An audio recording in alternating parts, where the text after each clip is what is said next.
Lantau development aims to ease pressure on urban areas. A deadly apartment building collapse in Fanhua.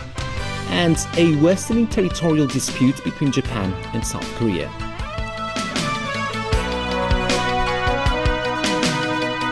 Good evening. Chief Executive Len Chuning says the development of Lantau will help ease the pressure on shopping and tourist facilities in the urban area. He also says Hong Kong and the mainland will try to come up with ways to slow tourist growth here. Rani Santani has the story.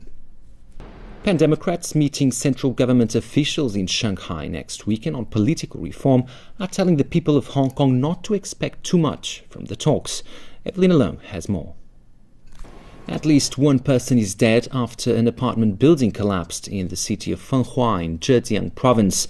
The 5-story building collapsed this morning, burying a number of residents inside. 7 people have been pulled from the rubble alive, but one woman died later in hospital. Fanhua's deputy mayor said the building was identified as a dangerous structure last year. Residents had been reporting instability in the building. The safety inspection called for reinforcement work but not an evacuation. The search for survivors continues, but it's believed no one is still trapped inside. The hunt for missing Malaysia Airlines flight MH370 is entering a new phase. With time running out to find the plane's black boxes, the focus of the search is shifting underwater. James Aiken reports. South Korea today summoned the Japanese ambassador to Seoul to lodge a formal complaint about the content in a Japanese elementary school textbook. The move came after a Japanese educational committee approved textbooks that claim disputed islands in waters between Japan and South Korea as sovereign Japanese territory.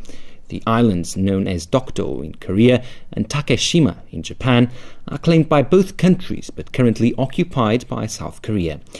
Japan's ambassador to Seoul met with South Korea's first vice minister to discuss the situation.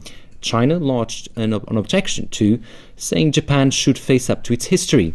A statement from the foreign ministry also reasserted Beijing's claim to the islands known as the Diaoyus in China and the Senkakus in Japan. Meanwhile, the United States has voiced support for the Philippines in its territorial dispute with China. U.S. Assistant Secretary of State Daniel Russell called on Beijing to clarify its claims in the South China Sea and reiterated Washington's support for a diplomatic solution. American Defense Chief Chuck Hagel also appealed for calm as he met with his ASEAN counterparts in Hawaii.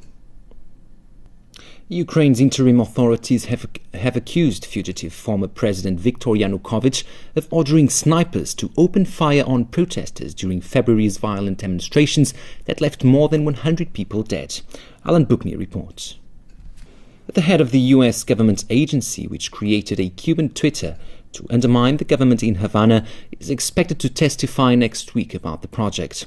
The White House has rejected accusations it was top-secret stuff, preferring to use the word discreet to describe the program. Tony Sabine reports.